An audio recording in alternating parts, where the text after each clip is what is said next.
Okay.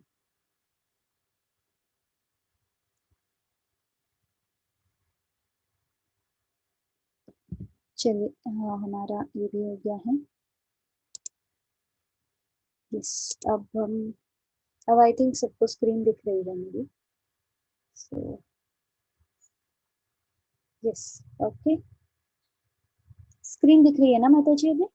जी माता जी, अभी दिख रही है। ओके, मैं आप सबके आशीर्वाद के साथ और शुभकामनाओं के साथ आज का क्लास स्टार्ट करना चाहूंगी। सबसे पहले तो कृष्ण को प्रणाम। कृष्ण नहीं है तो हमारा संसार नहीं है। आज के इस भगवत गीता को 18 दिन में समझने के कोर्स में आप सबका स्वागत है। मैं कृपया चाहूंगी कि प्लीज चैट बॉक्स में फ्लड इन नहीं करें मैसेजेस, क्योंकि बार बार बीच में जो है चैट बॉक्स के मैसेजेस आते रहते हैं। माता जी, you can close the chat box, it would be easy for all of us. Screen clear है ना मेरा? या माता जी थोड़ा सा ब्लरी है अभी। ब्लरी है? अगर ब्लर है तो नहीं, मैं आई विल स्टार्ट। ओके, एक minute. Is it not yet clear?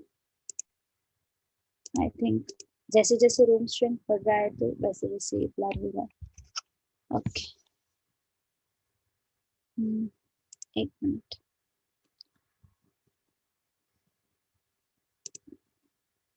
I'll share with my phone and then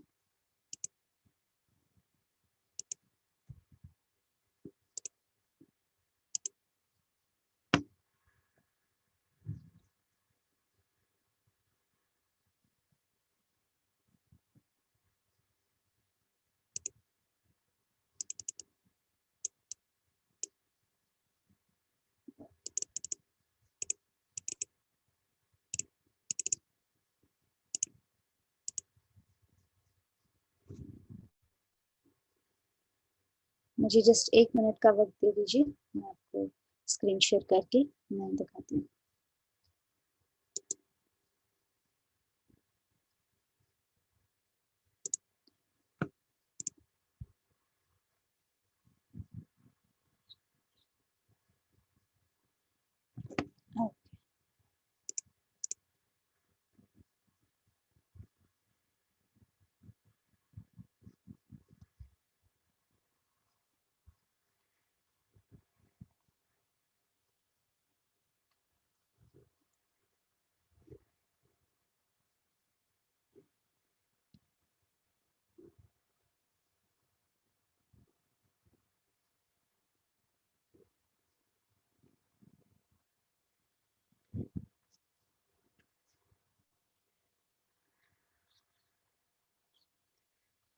अभी 2 मिनट में आपको स्क्रीन दिखेगी मेरी, फिर हम स्टार्ट करते हैं। सबसे पहले, उससे पहले मैं ये ब्रीफ इंट्रोडक्शन दे देना चाहूंगी। भगवत गीता में जो है 18 जो है टोटली अध्याय हैं। रोज एक एक अध्याय हम लेंगे। मैं कर दूंगी। आज पहला दिन है तो इसलिए ये इश्यू हो रहा है। नेक्स्ट टाइम से ये इश्यू नहीं होगा। माता जी, can you please close the chat box please? Done माता जी। Okay, thank you. तो 18 दिन जो है, एक एक दिन एक एक अध्याय हम लेंगे, और इसमें से सारे श्लोक लेना मुमकिन नहीं है। It's not possible. एक घंटे में एक एक अध्याय में 40 होंगे, 50 होंगे, एक एक अध्याय में 70 श्लोक हैं, तो ये सारे लेना जो है पॉसिबल नहीं होता है। तो हम जो है सिर्फ मुख्य श्लोक जो होंगे, बहुत ही इंपॉर्टेंट महत्वपूर्ण श्लोक, वो लेंगे और पूरे अध्याय का समरी डिस्कस करेंगे। ये हमारे कोर्स का जो है कंप्लीट एक छोटा सा समरी होगा। ये आपको आगे के लेवल्स के कोर्स के लिए, हमारे टोटल 4 लेवल के कोर्स हैं, लेवल 1, लेवल 2, लेवल 3 और लेवल 4। इन 4 लेवल के कोर्सेस में आपको मदद करेगा। ये सबसे पहला स्टेप है, ये लेवल 1 है। क्या हो रहा है?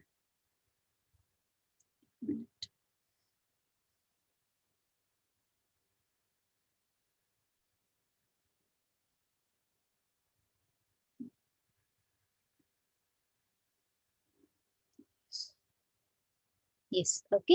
तो ये 4 लेवल के कोर्सेस में आपको मदद करेगा। हमारा जो पूरा भगवत गीता 18 अध्याय, वो 3 विभाग में हम विभाजित कर सकते हैं। सबसे पहले 6 जो अध्याय आते हैं वो कर्म योग से रिलेटेड आते हैं। बीच में जो है जो 6 आते हैं वो भक्ति योग से रिलेटेड आते हैं, और जो आखिरी 6 है वो ज्ञान योग से रिलेटेड आते हैं। अब ये भक्ति योग जो है सबसे ज्यादा पूरे भगवत गीता में जो है आपको एम्फोसिस है, इसके ऊपर ज्यादा महत्व दिया गया है, पर फिर भी इसे बीच में क्यों रखा गया है, ये कई लोगों के सवाल होते हैं। तो इसका रीजन ये है कि भक्ति योग जो है वो एक सीक्रेट है, जो एक रहस्य है जो इस पूरे भगवत गीता में बताया गया है, तो इसीलिए इसे जो है बीच में रखा गया। और दूसरा रीजन ये है कि भक्ति ही हमारी लाइफ होनी चाहिए। कर्म और ज्ञान ये हमारे जीवन के दो पहलू हैं, इन दोनों के बीच में हमें भक्ति को भी लाना है, ये प्रदर्शित करने के लिए भक्ति को बीच में रखा गया है, और पूरे आदर और सम्मान के साथ भक्ति को हमें अपनाना है, ये भी ये चीज दर्शाता है। तो ये रीजंस है कुछ, और परंपरागत हम सीखते हैं इसे। अब हम इस अध्याय के साथ चलेंगे। सबसे पहला अध्याय है कुरुक्षेत्र के युद्ध स्थल में सैन्य निरीक्षण। सबसे पहले ये कौन है, ये है स्वामी श्रीला प्रभुपाद जी। इनका पूरा नाम है एसी भक्ति वेदांत स्वामी प्रभुपाद। ये हमारे इस्कॉन अंतरराष्ट्रीय कृष्ण भावनामृत संगठन के संस्थापक है या फाउंडर आचार्य हैं, और इनके शिक्षा के आधारित पर ही हम ये कोर्स जो है करने वाले हैं। और उनके बारे में थोड़ा जान लेते हैं। सबसे पहले तो ये जो फर्स्ट पिक्चर में है ये इनकी बाल्यावस्था की एक तस्वीर है, जहाँ पर ये हमारे भक्ति वेदांत स्वामी श्रीला प्रभुपाद जी जो है एक ब्राह्मण कुल से बिलोंग करते थे, ये एक बंगाली थे। तो ये जो है बचपन से ही इनकी रुचि थी भक्ति में। इन्होंने ये भी जैसे इनके उम्र में सारे बच्चे, छोटे उम्र में जो है सारे बच्चे खिलौने मांगते हैं, इन्होंने राधा कृष्ण की पूजा करना ये मांग रखा था उनके माता पिता के सामने, और उनके पिताश्री ने जो है इनको राधा कृष्ण की एक मूर्ति भी दी थी जिससे ये पूजा करते थे। तो इनकी जो बाल्यावस्था से ही इनका जो है भक्ति के तरफ रुचि ज्यादा था। और बीच में जो पिक्चर है ये है भक्ति सिद्धांत सरस्वती ठाकुर महाराज। ये हमारे प्रभुपाद जी के गुरु हैं, और इनके निर्देश के अनुसार ही जो है ये हमारे कृष्ण भावनामृत का जो है प्रचार पूरे विश्व भर में प्रभुपाद जी ने किया था।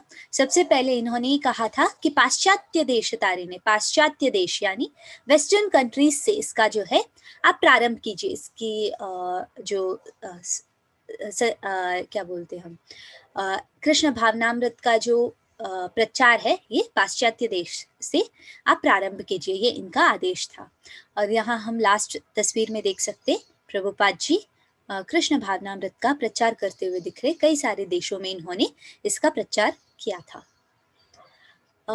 1965 में जलदूत नाम के एक जहाज से जो है वो अमेरिका गए थे। ये तब जो है 70 साल के उम्र के थे, और रास्ता बहुत कठिन था। ये जो जलदूत जो जहाज है ये एक कार्गो शिप है या माल जहाज है, ये एक क्रूज शिप नहीं है या एक पैसेंजर शिप नहीं है जिसमें जो है लोग जा सके। ये एक माल जहाज है। इसमें जो है जाने की इनके साथ एक इन्फ्लुएंसर थी जिन्होंने इन्हें मदद किया था, उनका ही ये शिपिंग कंपनी था। तो उसमें बैठ के प्रभुपाद जी जो है अमेरिका जाते हैं, और वहां पर जो है एक पार्क में बैठ के वो हरे कृष्ण महामंत्र का संकीर्तन करते थे। जैसे वो वियतनाम वॉर के वक्त का समय था, तो बहुत ज़्यादा प्रॉब्लम्स थे वहाँ पर, बहुत ज़्यादा जो है तनाव का माहौल था। तो जैसे जैसे लोगों को शांति प्राप्त हुई इससे, वैसे वैसे सब लोग इसके साथ जुड़ने लगे। और प्रभुपाद जी जब इस यात्रा में थे तो 2 बार इनको जो है हार्ट अटैक भी हुआ था, बट फिर भी आखिर में कृष्ण के आशीर्वाद से कृष्ण भावनामृत का प्रचार उन्होंने प्रारंभ किया। और जैसे यहाँ देख सकते हैं इस्कॉन की स्थापना जो है 1966 में जो है अमेरिका में हुई थी, और अमेरिका में जो है प्रभुपाद जी कई सारे पार्क्स में बैठ के संकीर्तन करते थे और लोग जो है उसे सुनते थे, उनके साथ संकीर्तन करते थे।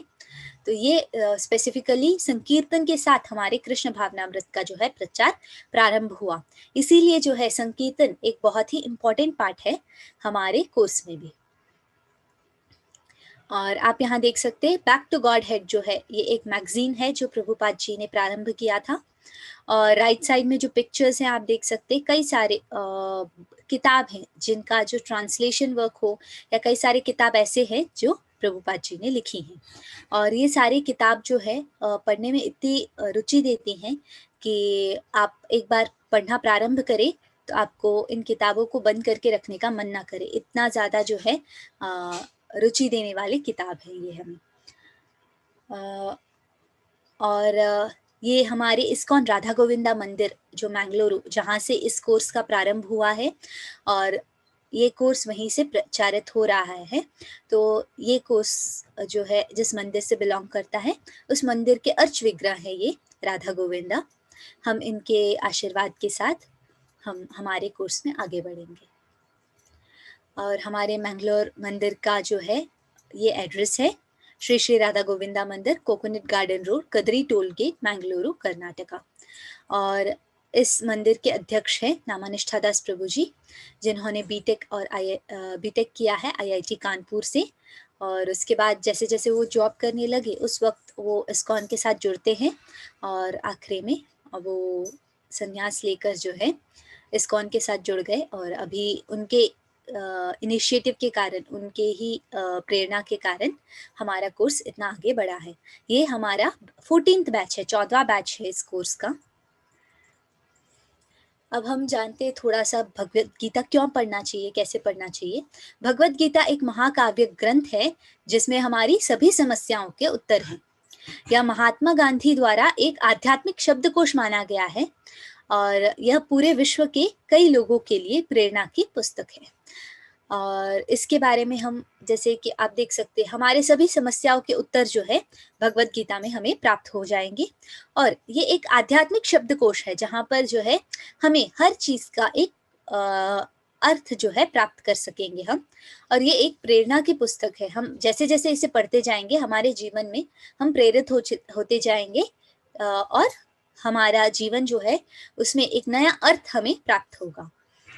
और यहाँ आप देख सकते महात्मा गांधी जी कहते जो लोग गीता का ध्यान करते हैं वे हर दिन ताजा आनंद और नए अर्थ को प्राप्त करते हैं। एक आनंद प्राप्त करने के लिए और एक नए अर्थ को हमारे जीवन में प्राप्त करने के लिए जो है भगवत गीता का अध्ययन हमें बहुत ज्यादा मदद करता है। और ये एल्बर्ट आइंस्टीन है, एक बहुत बड़े साइंटिस्ट। ये कहते हैं जब मैं भगवत गीता पढ़ता हूँ और महसूस करता हूँ कि भगवान ने इस ब्रह्मांड को कैसे बनाया है जो इतना शानदार है, इस ब्रह्मांड को किस प्रकार बनाया है, इसके बारे में जो है इसमें वर्णन है।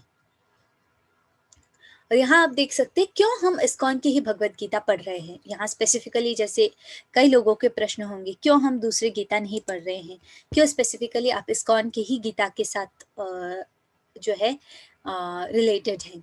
तो इसका एक वजह है कि जैसे अगर हमारे फोन का तार चार्जिंग वायर अगर हमारा कट जाता है या से थोड़ा सा भी कटा हुआ होता है तो सही प्रकार से हमारा जो है फोन चार्ज नहीं होता है। उसी प्रकार जो है अगर गुरु शिष्य परंपरा में अगर कोई भी हेरफार हो तो हम जो है उस पूरे ज्ञान को सही प्रकार प्राप्त नहीं कर सकते। और हमारा जो इस्कॉन की जो परंपरा है वो कहीं से भी टूटी हुई नहीं है। इसलिए कृष्ण के शब्दों को शिष्य उत्तराधिकारी की अटूट श्रृंखला में आना चाहिए। इसीलिए जो है हम इस्कॉन की ही भगवत गीता पढ़ रहे हैं अभी। ये माध्व गौड़िया परंपरा से बिलोंग करता है जिसके जो है माध्वाचार्य एक सबसे इम्पोर्टेंट गुरु हैं, सबसे महत्वपूर्ण गुरुओं में से जो है माध्वाचार्य हैं। गीता एक विशाल ग्रंथ है। गीता के एक व्यवस्थित अध्ययन में लगभग 1 वर्ष लग जाएंगे, पर 18 दिनों में ये कोर्स जो है पॉसिबल नहीं है अगर हम एक एक श्लोक लें। बट हमारा क्या विचार है, हम कृष्ण और अर्जुन के बीच के जो विचार है या जो संवाद है उसके प्रवाह पर ध्यान केंद्रित करते हुए जो है हम इस 18 दिन के कोर्स को पूर्ण करेंगे। और इस 18 दिन के कोर्स का एकमात्र उद्देश्य ये है कि गीता के गहन अध्ययन के लिए या डीपर स्टडीज के लिए आपको तैयार करना, ये एकमात्र हमारा उद्देश्य है। भगवत गीता, अर्जुन की माया को कृष्ण की व्यवस्था समझना होगा। ठीक है, अर्जुन की माया जो है कृष्ण की ही एक व्यवस्था है, कृष्ण ने ही ये क्रिएट किया है। क्यों? ताकि अर्जुन के माध्यम से हम सब तक गीता का ज्ञान पहुंच सके। यदि अर्जुन भ्रमित नहीं होता तो कृष्ण को भगवत गीता बोलने के लिए कोई आवश्यकता नहीं होती। अगर महाभारत काल में अर्जुन युद्ध करने से भ्रमित नहीं होता, युद्ध करने से मना नहीं करते या भ्रमित नहीं होते उस वक्त, तो भगवत गीता बोलने की कोई आवश्यकता ही नहीं पड़ती। तो भगवत गीता हम तक पहुंचती कैसे? उसके एक सिनेरियो क्रिएट करने के लिए, उसके लिए एक क्या बोलते हैं, एक स्पेसिफिक माहौल क्रिएट करने के लिए और एक सिचुएशन क्रिएट करने के लिए जो है अर्जुन को भ्रमित होना पड़ता है। ये भी भगवान की ही एक व्यवस्था है, भगवान की ही लीलाओं में से एक है। अर्जुन भगवत गीता के स्पष्ट पहले श्रोता हैं, फिर भी भगवत गीता सभी के हित के लिए है। ठीक है, भगवत गीता सब लोग कहते हैं कि क्यों अर्जुन के लिए बनाए, हम क्या करेंगे? नहीं, अर्जुन जिस अवस्था से गुजर रहे हैं उसी अवस्था से हम दिन भर दिन गुजरते हैं। ये चीज हमें समझने की जरूरत है। तो इस चीज को हम और स्पष्ट तरीके से जैसे जैसे हम अपने जीवन में इसे समझते जाएंगे और इसके ज्ञान को जो है हम हमारे जीवन के समस्याओं में लगाते जाएंगे, वैसे वैसे हमें भी जिस प्रकार अर्जुन को उत्तर मिले थे उसी प्रकार हमें भी उत्तर मिलते जाएंगे। तो भगवत गीता सिर्फ अर्जुन के लिए ही नहीं, हमारे एक एक जो हम लोग हैं हम सब के लिए ये भगवत गीता हितकारी है। गीता के रहस्यवाद की क्षेत्र में जो है हम कक्षा में शुरुआत करते। आप सबका स्वागत है। सबसे पहले तो हम गीता महात्म्य का पाठ करेंगे और इसके आगे हम बढ़ेंगे। श्री आदि शंकराचार्य द्वारा वर्णित श्रीमद् भगवत गीता की महिमा। गीता शास्त्रमिदं पुण्यं यः पठेत् प्रयतः पुमान् विष्णो पादमवाप्नोति भयशोकादिवर्जितः। भगवत गीता दिव्य साहित्य है। जो इसे ध्यान पूर्वक पढ़ता है और इसके उपदेशों को पालन करता है वह भगवान विष्णु का आश्रय प्राप्त करता है, जो कि समस्त भय तथा चिंताओं से मुक्त है।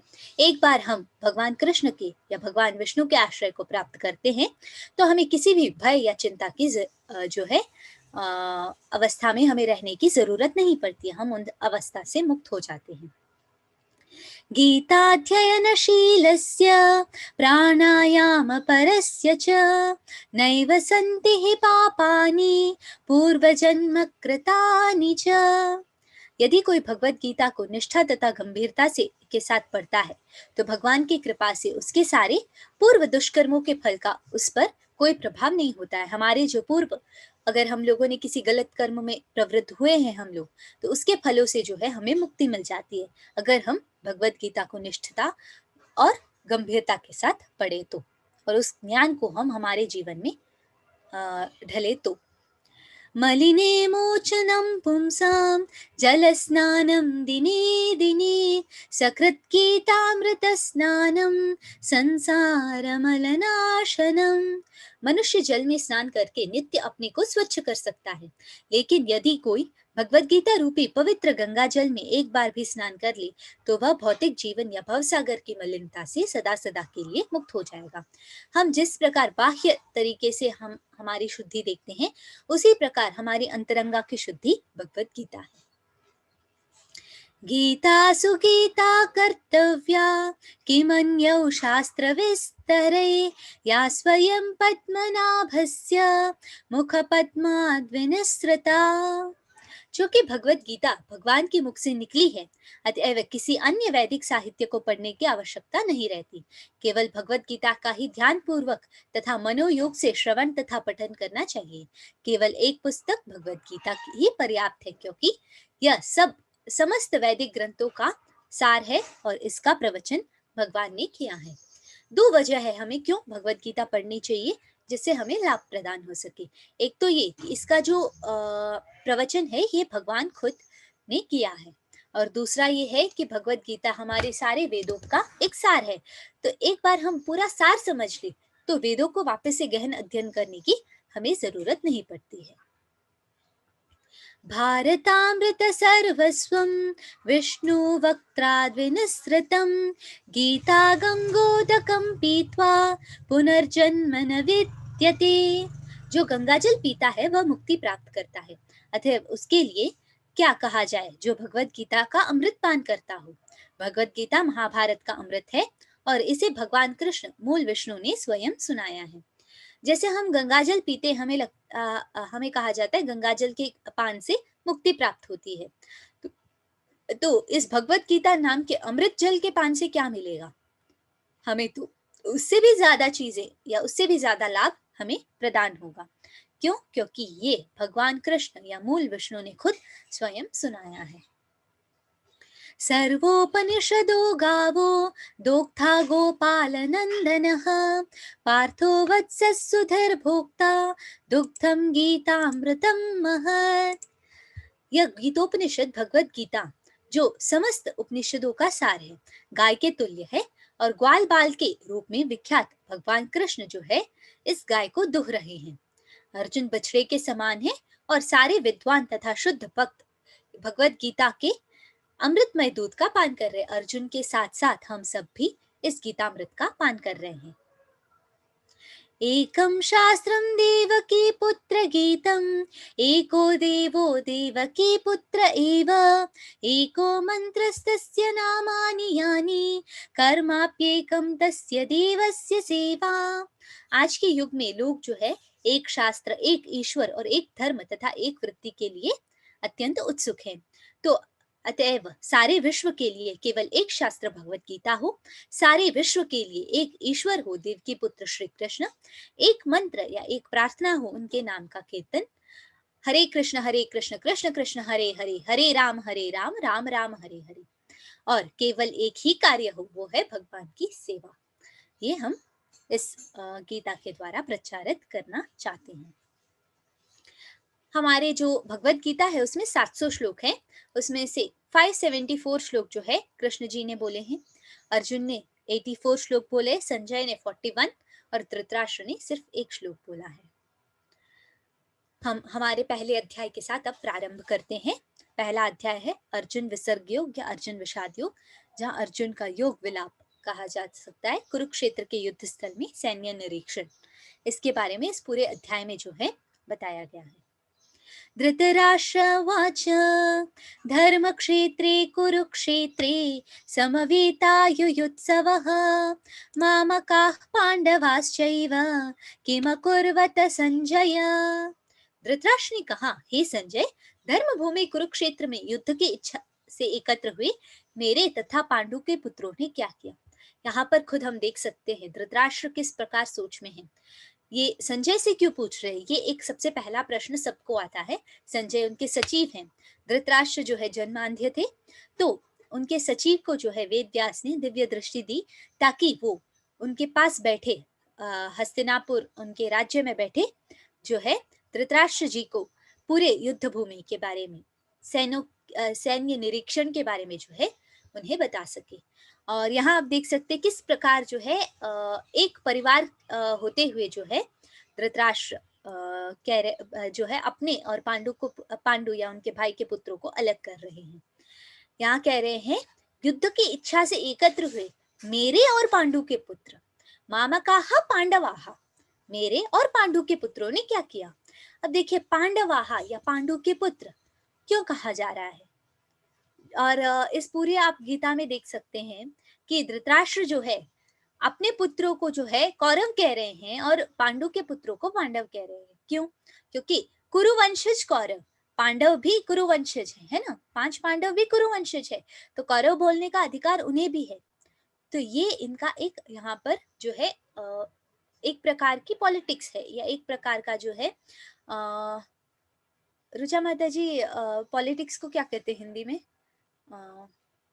माता जी राजनीति। राजनीति, यस यस, थैंक यू। एक प्रकार की राजनीति है यहाँ पर कि मतलब वो अपने हिसाब से अपने पुत्रों को बड़ा मानकर अपने पुत्रों को ही राज्य मिलना चाहिए ये सोचकर पांडु के पुत्रों को जो है वो अलग कर रहे हैं। जैसे आप यहाँ देख सकते हैं सबसे पहले धर्म क्षेत्रे, ये जो उबलता हुआ दूध है ये धर्म क्षेत्र को जो है इंडिकेट कर रहा है या इसको समझा रहा है। कैसे? धर्म क्षेत्र या कुरुक्षेत्र में जो है पांडु के पुत्र और धृतराष्ट्र के पुत्र या धार्तराष्ट्र जिसे कहते हैं पांडव और धार्तराष्ट्र या कौरव और पांडव, सिंपल वर्ड्स में आपको जिस प्रकार समझ में आ सके उस प्रकार धर्म क्षेत्र में दोनों साथ में है। जैसे उबलता हुआ दूध है, उसमें या पूरा जो दूध है उसमें घना भाग और पानी दोनों साथ में है, हम उसे अलग नहीं कर सकते, दोनों एक साथ एक जगह पर खड़े हैं। इसलिए धर्म क्षेत्र में जो है दोनों पांडव और कौरव साथ में खड़े हैं।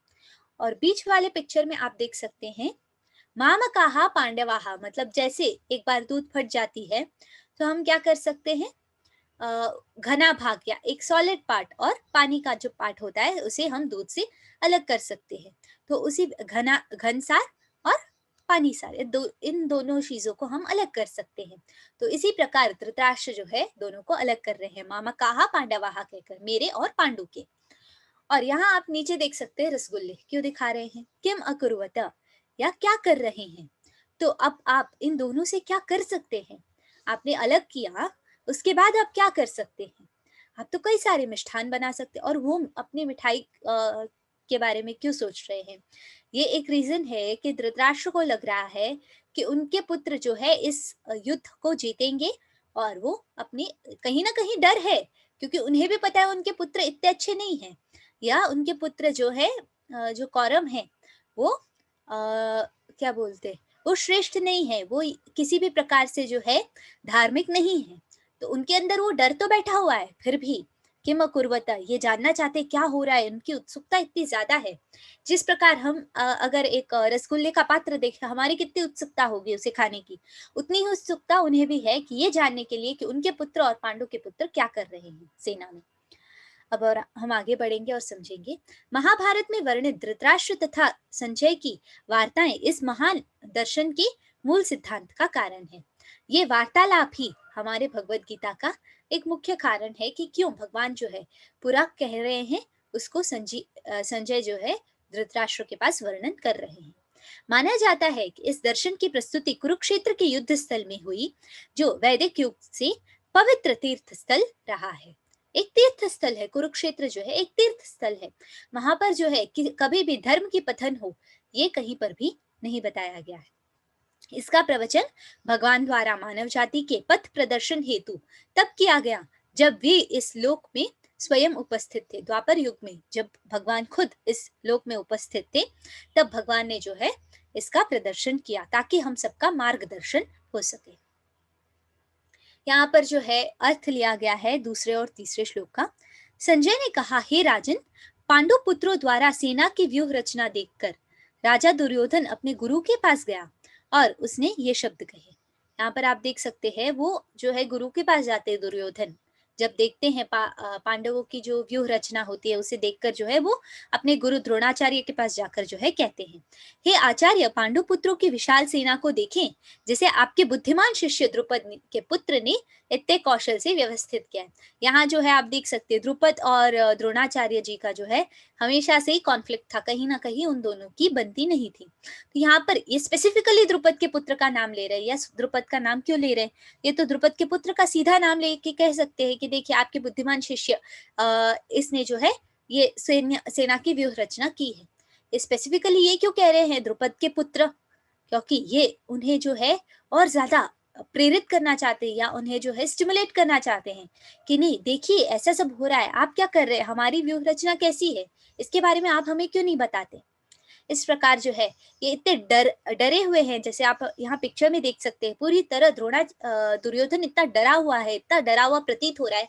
क्यों? क्योंकि उसको भी पता है कि सामने की सेना में भगवान खुद है, जहाँ भगवान है वहां कभी जो है क्या बोलते हार पॉसिबल ही नहीं है। वो फिर भी इसको लग रहा है कि नहीं मैं जीत जाऊंगा क्योंकि मेरे साथ इतने सारे लोग हैं, इतनी बड़ी सेना है, मैं कौरव हूँ, मेरा ही इस सिंहासन पे अधिकार है। ये सब जान के जो है उसे लग रहा है, बट असलियत उसे भी कहीं ना कहीं पता है। यहाँ आप देख सकते पहले अध्याय का 12वां श्लोक का अर्थ दिया गया है, क्योंकि इसके पहले के जो भी श्लोक है यहाँ पर जो है पूरे इसका वर्णन हो रहा है कि किस प्रकार कौन कहाँ पर है, कौन कौन सी सेना में है, और दोनों साइड की सेना का वर्णन होता है कि कौन किस सेना में है, कैसे कर रहे हैं एंड ऑल। यहाँ पर बता रहे, तब कुरुवंश के वयोर्विद परम प्रतापी एवं वृद्ध पितामह ने, जो भीष्म है, उन्होंने सिंह घर्षणा की सी ध्वनि करने वाले अपने शंख को उच्च स्वर से बजाया, जिससे दुर्योधन को हर्ष हुआ। अब देखिए, उनके पक्ष वाले ही जो है, उनके पक्ष में जो खड़े हैं परम प्रतापी भीष्म पितामह, वो जब अपने शंख की ध्वनि कर रहे हैं तो भी जो है दुर्योधन को हर्ष हो रहा है। और जब ऑपोजिट साइड से, जैसे यहाँ पर आप देख सकते हैं, ततः श्वेतैर हरेर्युक्ते महती स्यंधने स्थितौ माधव पांडवश्चैव दिव्यो शंखौ प्रदद्मतु। यहाँ पर जैसे कह रहे हैं, दूसरी ओर से श्वेत घोड़ों द्वारा खींचे जाने वाले विशाल रथ पर आसीन कृष्ण और अर्जुन भी अपने अपने शंख बजा रहे हैं। खुद भीष्म बजा रहे तो भी इसे इन्हें हर्ष हो रहा है। किसको? दुर्योधन को और दुर्योधन के पक्ष को। अब सामने जो है जैसे आप देख सकते हैं, सामने कृष्ण और अर्जुन और उनकी जो पूरी पांडव सेना है, वो जब उनके विशाल रथ पर बैठ के शंख बजाती है तब भी उन्हें हर्ष होता है। ठीक है, तो यहाँ पर जो है शंख के नाम इंपॉर्टेंट है। पांचजन्य जो है वो कृष्ण जी का शंख है, और देवदत्त जो है वो अर्जुन का शंख का नाम है। यहाँ आप देख सकते हैं 1.20 या पहले अध्याय के 20वें श्लोक में बता रहे हैं कि क्या क्या चीज है जहां पर पांडव के जो अर्जुन बैठे हैं उस रथ पे क्या क्या चीज है, उसके बारे में यहाँ थोड़ा सा बताया गया है। अथ व्यवस्थितान् दृष्ट्वा दार्थराष्ट्रान् कपिध्वजः प्रवृत्ते शस्त्रसम्पाते धनुरुद्यम्य पाण्डवः ऋषिकेशं तदा वाक्यं विदमाह महीपते। यहाँ आप देख सकते, उस समय हनुमान से अंकित ध्वजा लगे रथ पर आसीन पांडु पुत्र अर्जुन अपने धनुष उठाकर तीर चलाने के लिए उद्यत हुए। हे राजन, धृतराष्ट्र के पुत्रों को व्यूह में खड़ा देखकर अर्जुन ने श्री कृष्ण से ये वचन कहे। सबसे पहले तो यहाँ पर ये बता रहे अर्जुन क्या कहने वाले हैं आगे, उसके बारे में यहाँ वर्णन है। और सबसे पहले एक इम्पॉर्टेंट चीज यहाँ पर है, आप देख सकते हैं यहाँ पर जो है भक्ति कितनी इम्पॉर्टेंट है और भक्त यहाँ पर क्यों है, इसके बारे में भी आप जान सकते हैं। जैसे कि हनुमान से अंकित ध्वजा जो है लिए हुए जो अर्जुन का रथ है, ये अग्निदेव ने उन्हें दी है। तो उस रथ पे जो है ऊपर किसकी ध्वजा, किस चिन्ह से अंकित है ध्वजा? हनुमान की। जहां जहां कृष्ण या जहां जहां भगवान, वहां वहां हनुमान, ये चीज ये प्रतीक है, ये प्रतीत करता है। ठीक है, और यहाँ पर जो है व्यूह रचना को देखकर जो अर्जुन खड़े हैं और जो निरीक्षण कर रहे हैं, उसके बारे में अब अर्जुन जो बोल रहे हैं उसके बारे में अब हम पता करेंगे। जैसे यहाँ कह रहे अर्जुन ने कहा, हे अच्युत, कृपा करके मेरे रथ को दोनों सेनाओं के बीच में ले चलें, जिससे मैं यहाँ युद्ध की अभिलाषा रखने वाले को और शस्त्रों की इस महान परीक्षा में जिनसे मुझे संघर्ष करना है उन्हें देख सकूं। यहाँ आप सब जानते ही जानते हैं, पार्थ सारथी या भगवान कृष्ण जो है अर्जुन के सारथी बनकर यहाँ खड़े हैं। तो अब अर्जुन जो है उन्हें जो है कह रहे हैं कि आप, हे अच्युत, आप जो है अच्युत क्यों, अच्युत शब्द क्यों, इसका एक बहुत ही महत्वपूर्ण यहाँ जो है रीजन है या एक कारण है। क्यों अच्युत? यानी कभी च्युत ना हो या कभी किसी का पतन ना हो। क्यों यूज किया है? वो सारथी बने हुए हैं भगवान, पर भगवान भगवान ही है, वो सारथी बने या कुछ भी बने, भगवान भगवान ही है। भगवान अपने आप को डिग्रेड नहीं कर रहे या भगवान अपने आप को नीचे नहीं ले रहे। भगवान जो है पतित नहीं हो जा रहे क्योंकि वो अर्जुन के सारथी हैं। भगवान यहाँ पतन नहीं ले रहे। इसीलिए इस चीज को जो है समझाने के लिए अर्जुन जो है अपने इस शब्द का प्रयोग कर रहे, अच्युत, जब किसी का च्युत ना हो या किसी का जब पतन ना हो सके। तो अच्युत कौन है? भगवान है। भगवान यहाँ पर अच्युत है, वो भगवान है, पर पार्थ सारथी के नाम से भी जाने जा रहे। क्यों? क्योंकि वो पार्थ या अर्जुन के सारथी बनकर वहां खड़े हैं। इसका अर्थ ये नहीं है कि भगवान जो है अर्जुन के सारथी बने हुए हैं तो भगवान भगवान नहीं है या भगवान का जो है स्थान नीचे हो गया। वो उनका जो अस्तित्व है वो अनंत है, वो सत्य है, वो सच्चिदानंद है, वो सत्य है। उनका अस्तित्व कभी हिल भी नहीं सकता। वो भगवान स्वयं है, उसे हमें मानना जरूरी है। वो कभी उनका पतन नहीं होगा। इस शब्द को, जो ये अच्युत शब्द, इस चीज को जो है प्रभावित करता है। यहाँ आप देख सकते हैं अर्जुन वहां पर दोनों पक्षों की सेनाओं के मध्य में अपने चाचाओं, ताऊओं, पितामहों, गुरुओं, मामाओं, भाइयों, पुत्रों, पौत्रों, मित्रों, ससुरों, शुभचिंतकों सबको देख रहे हैं। किस साइड में? सब लोग कौरवों के पक्ष में खड़े हैं, इनके पक्ष में नहीं, दोनों पक्षों में है। बट उस ऑपोजिट पक्ष में भी इनके मित्र और इनके पुत्र जैसे गुरु द्रोणाचार्य उस साइड खड़े हैं। इनके पितामह जो भीष्म पितामह है वो भी ऑपोजिट साइड में खड़े। इनके माँ भाई हैं जो कौरव, इनके भाई हैं जो धृतराष्ट्र के पुत्र हैं, इनके भाई हैं, वो भी उस तरफ खड़े हैं। शुभ चिंतक सब लोग जो है दोनों पक्ष में खड़े हैं। बीच में सेना के दोनों सेनाओं के बीच में खड़े कर जो है अर्जुन दोनों साइड देख रहे हैं, दोनों पक्षों में देख रहे हैं कि कौन से पक्ष में कौन है और इसका निरीक्षण कर रहे हैं। यहाँ आप देख सकते अर्जुन जो है 28 श्लोक में कह रहे हैं, 28वें श्लोक में, दृष्ट्वेवं स्वजनं कृष्ण युयुत्सं समुपस्थितं सीदन्ति मम गात्राणि मुखं च परिशुष्यति। यहाँ पर क्या कह रहे हैं? यहाँ आप देख सकते हैं अर्जुन जो है अपने थोड़े थोड़े अपने भय को वो देख के पूरे भयभीत हो रहे हैं कि हर साइड, जैसे यहाँ कह रहे हैं, हे कृष्ण, इस प्रकार युद्ध की इच्छा रखने वाले मित्रों तथा संबंधियों को अपने पक्ष उपस्थित देखकर मेरे शरीर के अंग कांप रहे हैं और मेरा मुंह सूखा जा रहा है। खुद के पक्ष में देखकर भी इनका मुंह सूखा जा रहा है। क्यों? क्योंकि युद्ध में आने के बाद जो है कब किसको क्या होगा कोई नहीं जानता, कब किसकी मृत्यु होगी, कब किसको जो है कितने जैसे कि तकलीफ होगी, ये कोई नहीं जानता।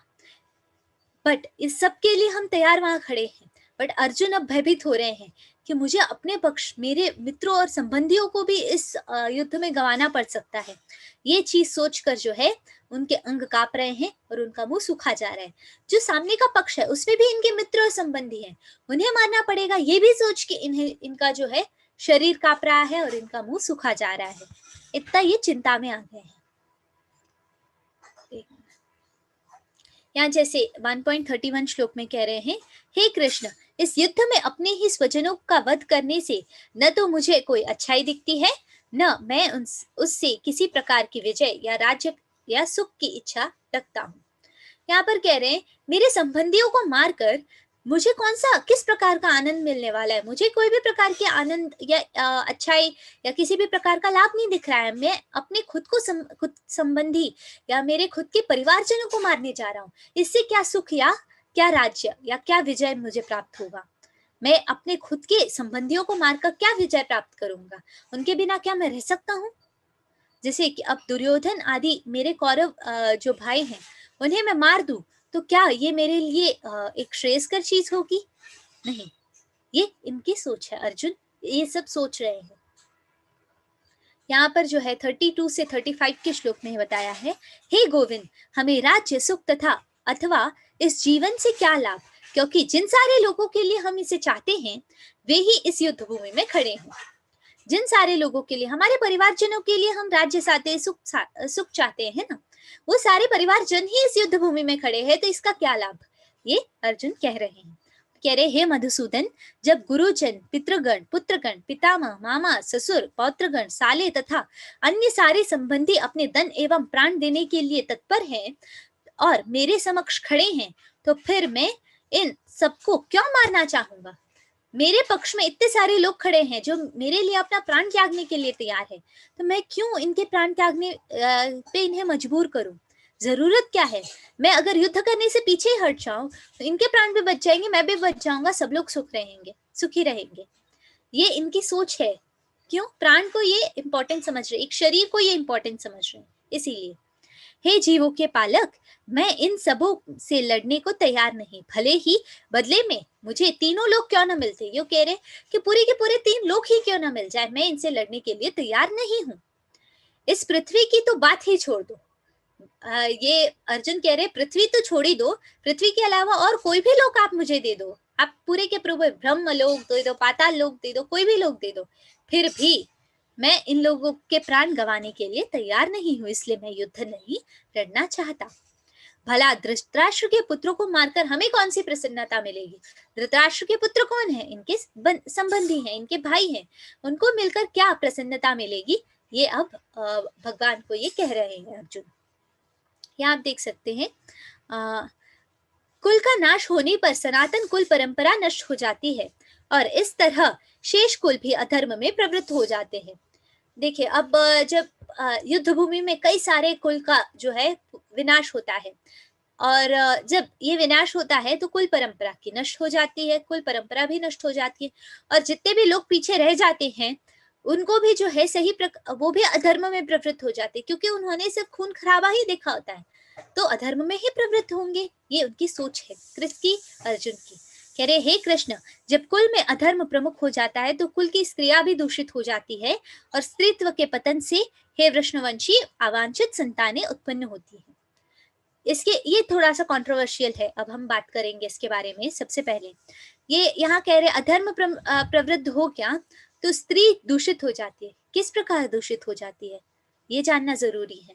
जैसे कि हम सब जानते हैं कि हमारे समाज में नॉर्मली स्त्रियों को जो है एक बार उनके अगर पति नहीं है तो उन्हें कई सारे कष्ट झेलने पड़ते हैं, तो उस प्रकार के दोष की यहाँ बात हो रही है, ना कि खुद स्त्री की दोष की। ठीक है, स्त्री दूषित हो जाएगी ये नहीं कह रहे, ये क्या कह रहे हैं, एक बार अगर बाई चांस जो है उनके घर में उनके जो है क्या बोलते हैं उनके घर में अगर एक आदमी ना हो तो उस घर में क्या क्या हालत होती है हम सब समझते हैं। तो उस प्रकार का दोष जो है स्त्रियों में प्रवृत्त हो जाता है, उन्हें कई सारे कष्ट झेलने पड़ते हैं और उन्हें जो है समाज में अकेले रहने से कितनी तकलीफ होती है, ये इस प्रकार के दोष की यहाँ वर्णन है।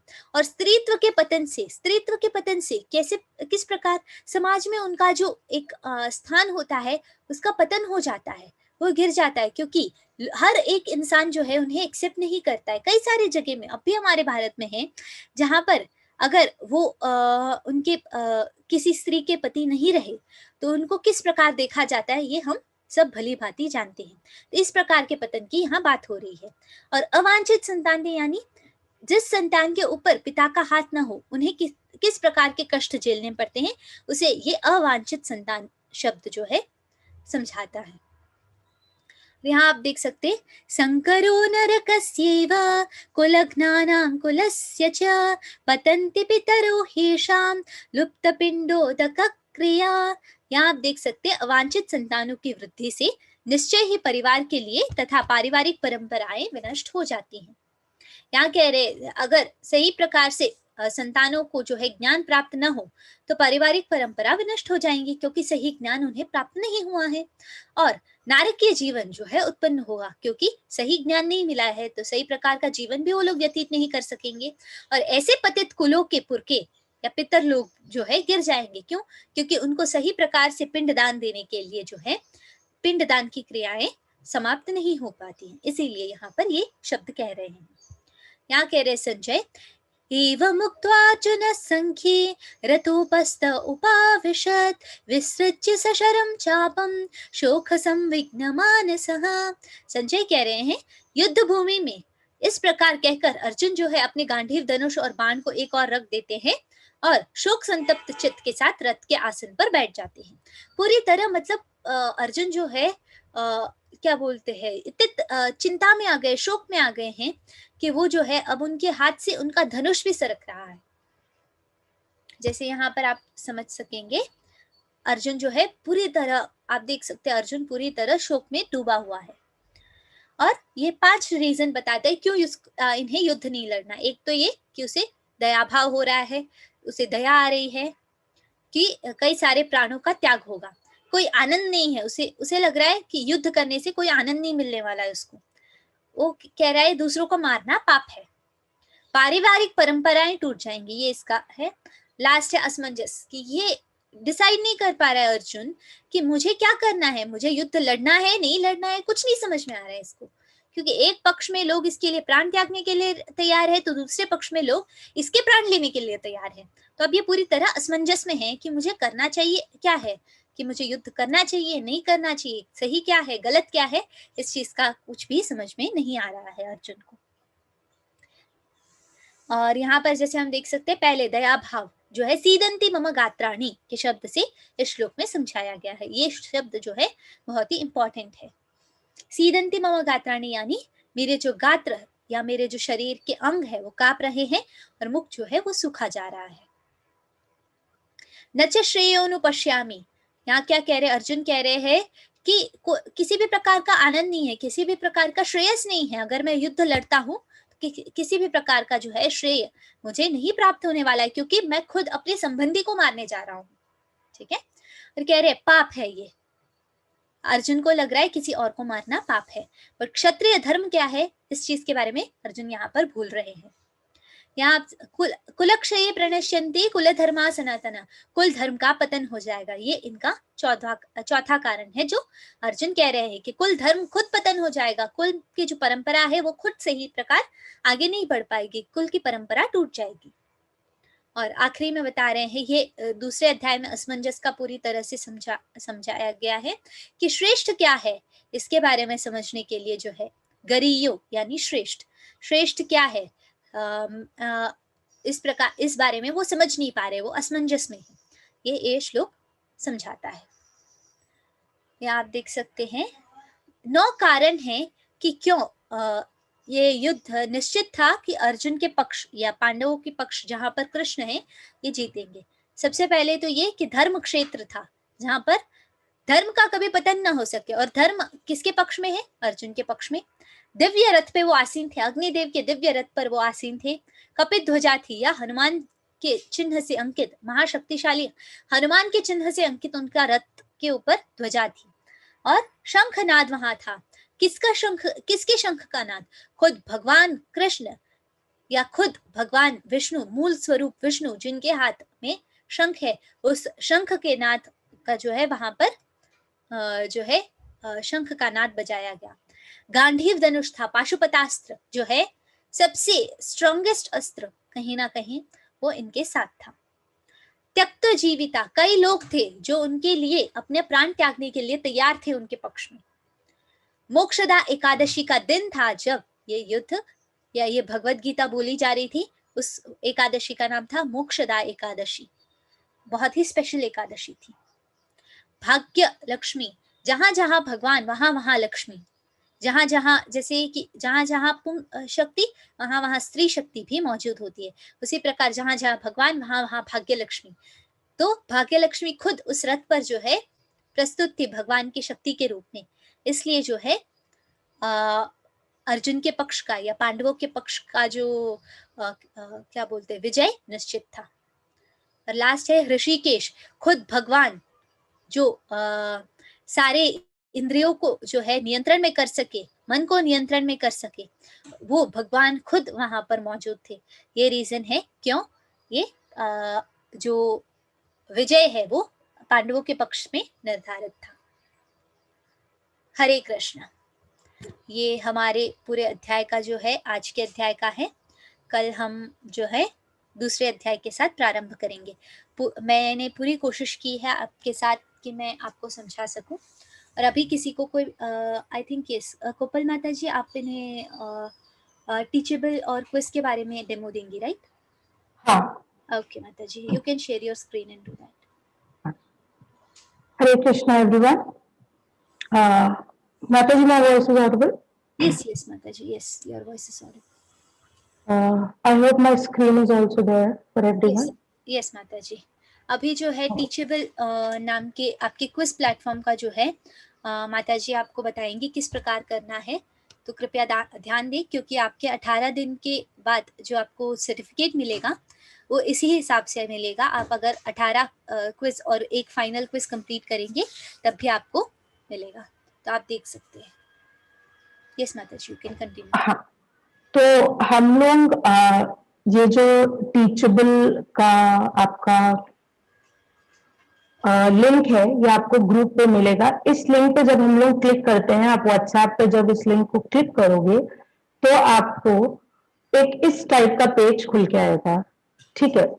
अब इसमें हम लोग को कुछ चीजें ये ध्यान रखनी है कि हम लोग कैसे लॉग इन करेंगे या कैसे हम लोगों को इसके अंदर जो है आपने क्वेश्चंस को सॉल्व करना है। तो फर्स्ट ऑफ ऑल अगर आप पुराने बैच से हैं, आपने कोई पुराना बैच किया हुआ है, तो आप प्लीज लॉग इन ना करके आप जो है आप सिर्फ साइन अप ना करके सीधा लॉग इन करें। बट अगर आपने जो है पहले से नहीं किया हुआ है, तो आप इसमें क्या करेंगे, ये एनरोल नाउ पे आप जा सकते हैं। अच्छा, मेरा ऑलरेडी बना हुआ है, जस्ट अ सेकेंड माता जी।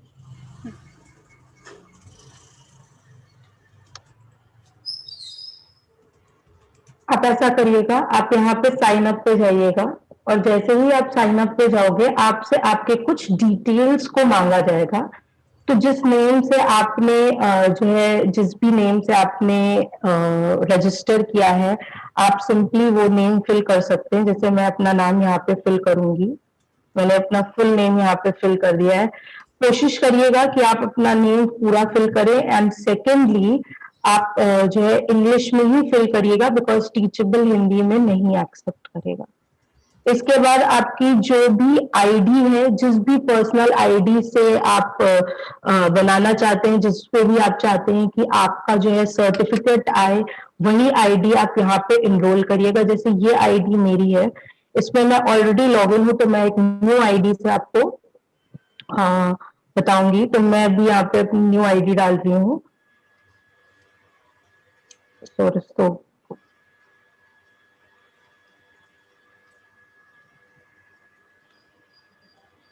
तो इसमें मैंने आईडी डाल दी, और याद रखिएगा कि बेटर वही होता है जिस भी आईडी से आपने जो है रजिस्टर किया है इस कोर्स के लिए, वही आईडी आप मेंशन करो, तो वो ज्यादा इजी रहता है। पासवर्ड के लिए आप अपना नंबर यूज करिए। क्यों नंबर हम बोल रहे हैं, क्योंकि पहली चीज तो नंबर हम लोग जल्दी भूलते नहीं है, एंड दूसरी चीज पासवर्ड केस सेंसिटिव होता है। तो आपने किसी में capital A capital P use किया और आपको याद नहीं है, तो फिर वो पासवर्ड लेगा नहीं। तो हम लोग पासवर्ड के लिए अपना खुद का नंबर यूज कर सकते हैं। सेम पासवर्ड आप इसमें डालिएगा। इसके बाद ये दो बॉक्सेस आपको जो है दिखेंगे, आप इन दोनों बॉक्सेस पे जब आप क्लिक कर दोगे, आप यहाँ साइन अप पे जाइएगा। प्लीज इस वाले टैब पे क्लिक मत करिएगा, log in with school account, ये आपका स्टूडेंट अकाउंट नहीं बनाएगा। तो आप किस पे जाओगे, आप इस साइन अप बटन पे जाओगे। जैसे ही आप साइन अप पे क्लिक करते हो, आपके पास इतने सारे जो है टैब्स ओपन होकर आएंगे। तो आप किस में जाओगे, आप जाओगे अंडरस्टैंडिंग गीता इन 18 डेज हिंदी बैच। ठीक है, आप इसके बाद बैच 14 माता जी। हाँ, बैच 14। अब इसके बाद जब आप क्लिक करोगे, तो आपका एक ऐसा पेज खुलकर आएगा। आप उस पेज के लिए अपने आप को एनरोल कर सकते हो। आपके पास सारी चीजें जो भी आपकी शीट होगी, जो भी आपकी क्विज होगी, वो खुल के आ जाएगी। तो वो कैसे खुल के आएगी, ऐसा एक पेज आपके लिए खुलकर आ जाएगा। तो जब आपको क्विज सॉल्व करनी होगी, तो आप कैसे सॉल्व करोगे, आप इस पे स्टार्ट बटन पे क्लिक करोगे, और माता जी ये डेमो वाली क्विज खुल रही है क्या इसमें? ये डे 0 की खुल रही है माता जी। अच्छा, ये आप खोल लीजिए, प्रॉब्लम नहीं।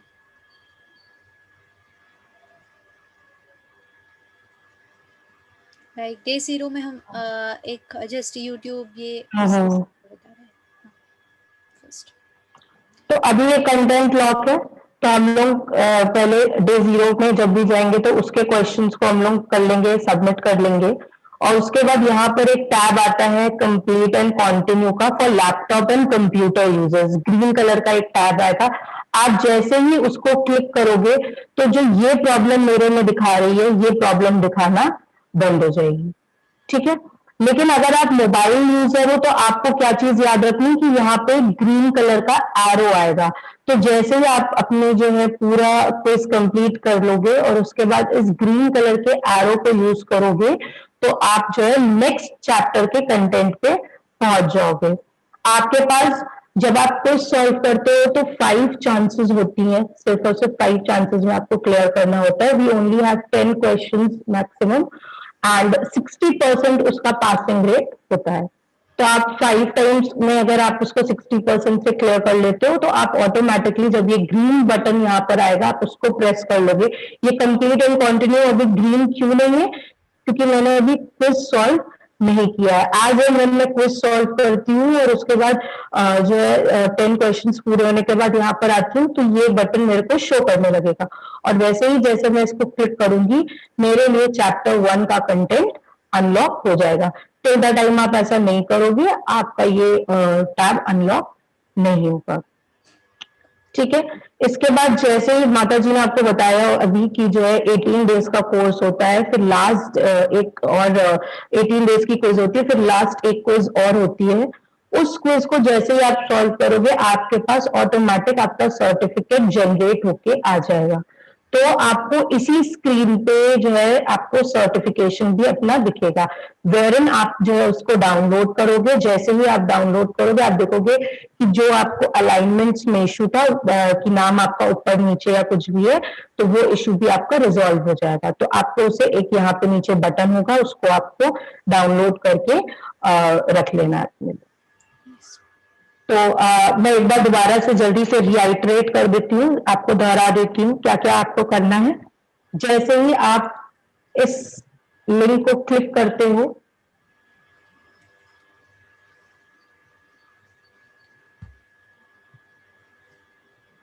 जैसे ही आप इस लिंक को क्लिक करते हो आप अपना नया अकाउंट बना रहे हो तो आप साइन अप पे जाओगे, आप पुराना अकाउंट बना रहे हो तो लॉगिन पे जाओगे। तो क्योंकि मैंने जस्ट अभी लॉगिन पे कर लिया है तो मैं डायरेक्टली इसी से जा सकती हूँ।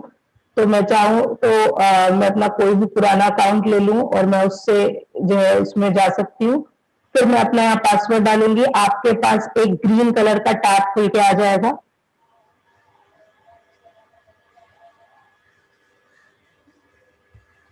और आप वहां से जाके अपने कोर्स के बारे में एक्सेस कर सकते हो। जिनका अकाउंट नहीं है, जो नया अकाउंट बनाएंगे तो वो किस में जाएंगे, वो साइन अप पे जाएंगे, और जैसे ही वो साइन अप पे जाएंगे साइन अप पे जाते ही उनको एक ऑप्शन मिलेगा सारी क्रेडेंशियल्स को फिल करने का। इंग्लिश में अपना नेम फिल कर दीजिए, अपना email registered email address fill कर दीजिए, पासवर्ड में अपना नंबर फिल कर दीजिए। उसके बाद दोनों बॉक्सेस को टिक करेंगे। जैसे ही आप साइन अप पे क्लिक करेंगे आपके पास एक पेज खुल के आ जाएगा जहां पे आपको बैच 14 हिंदी को चूज करना होगा, because we have courses running in different language, कई लैंग्वेजेस में। तो आप हिंदी में जाके क्लिक करोगे, एनरोल नाउ करोगे, आपके पास आपके क्विजेस आ जाएंगे। आप स्टार्ट क्लिक करोगे, आप स्टार्ट पे जाते ही क्विज को सॉल्व कर सकते हो। ग्रीन टैब या कंप्लीट एंड कंटिन्यू क्लिक करने पे आप नेक्स्ट चैप्टर के कंटेंट को अनलॉक कर सकते हो। लेकिन आप ये सोचो कि आज का कंटेंट जो कल आप पढ़ने वाले हो वो आज आप सॉल्व कर लो, तो ऐसा नहीं होगा। तो हम लोग उसको डेली डेली सॉल्व करते चलेंगे। जो हमने आज पढ़ा वो आज अपलोड हो जाएगा, आज आप उसको सॉल्व करेंगे, फिर नेक्स्ट क्लास में आप कल सॉल्व करेंगे। तो कोई किसी को कोई डाउट हो तो आप बता सकते हैं। अगर आप में से किसी को टीचेबल से डाउट हो या आज के अध्याय से डाउट हो तो आप पूछ सकते हैं। एंड हमारा एक छोटा सा रूल होगा जो हम सब फॉलो करेंगे, वो है कि भगवत गीता से बाहर के डाउट्स नहीं लेंगे। क्योंकि जैसे कि इवन स्कूल में होता है, जैसे साइंस का डाउट हम मैथ्स टीचर के पास नहीं पूछ सकते, उसी प्रकार अगर आप मेरे से दूसरी किसी चीज़ का डाउट पूछे तो मेरे लिए भी मुश्किल होगा कि आप सबको मैं समझा सकूं, है ना। तो भगवत गीता में जितना भी है मैं आपको वो अच्छे प्रकार से समझा सकती हूँ। तो आप भगवत गीता से रिलेटेड डाउट पूछ सकते हैं। आप अपना हैंड रेस कर सकते हैं, हमारे एडमिन्स आपके प्रश्न लेंगे।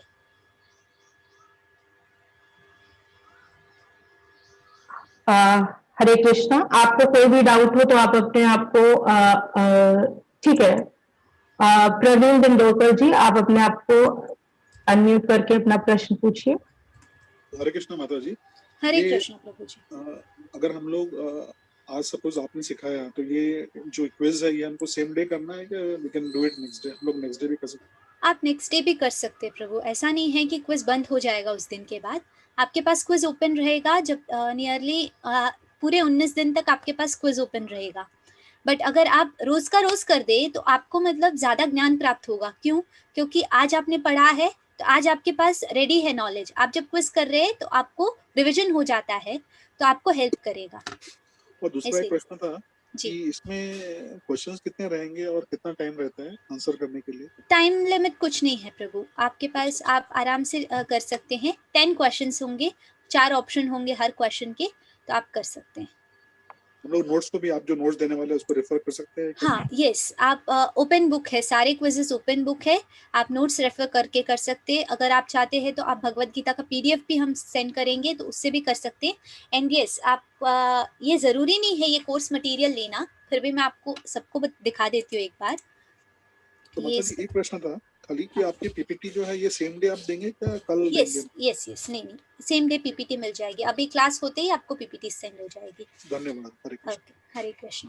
ये जो है 3 बुक्स है जो हमारे लेवल 1 के लिए बनी है। सबसे इम्पोर्टेंट तो भगवद गीता, फिर ये है साइंस ऑफ सेल्फ रियलाइजेशन, ये भी आपको हिंदी में मिल जाएंगी, और ये है पूर्ण प्रश्न और पूर्ण उत्तर या perfect questions and perfect answers.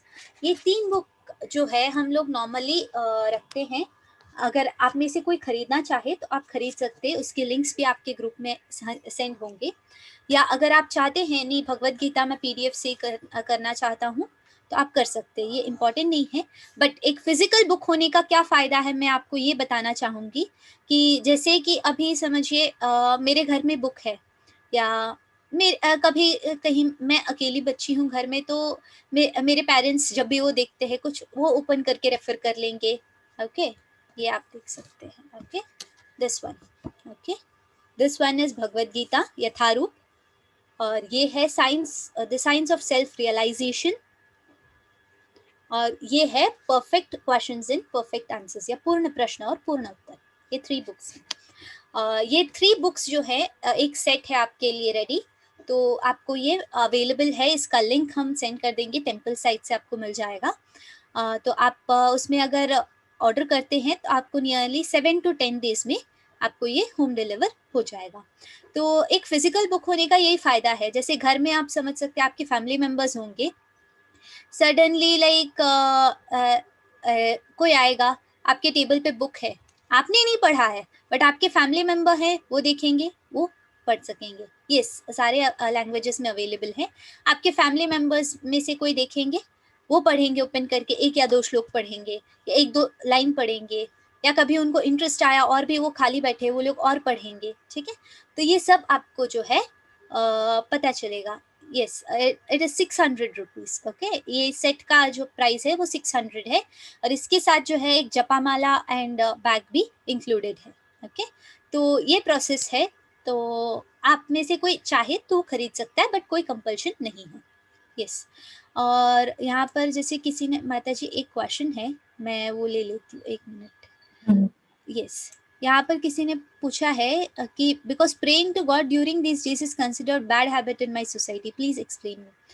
देखिए आप कह रहे हैं आपके नेबरहुड में, ठीक है, one of my neighbours has died, आपके फैमिली में नहीं है, तो इसमें आपको चिंता करने की ज़रूरत नहीं है। फर्स्ट थिंग, आपके फैमिली में किसी की मृत्यु नहीं है।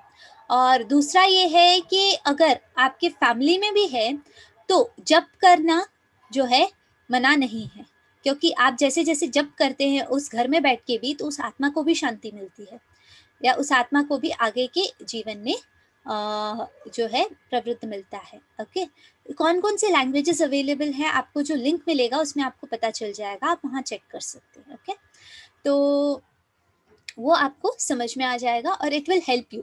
ठीक है, तो जो आप जपा करते हैं वहाँ बैठकर भी, तो उस चीज़ से वहाँ का माहौल भी चेंज होगा। तो इसलिए ऐसा नहीं है कि आप नहीं कर सकते या गलत है, ये गलत नहीं है, ये एक्सेप्टेबल है। यस, नेक्स्ट क्वेश्चंस ले सकते हैं माता जी। हाँ, प्रज्ञा माता जी, आप अपने आप को अनम्यूट कर लीजिए।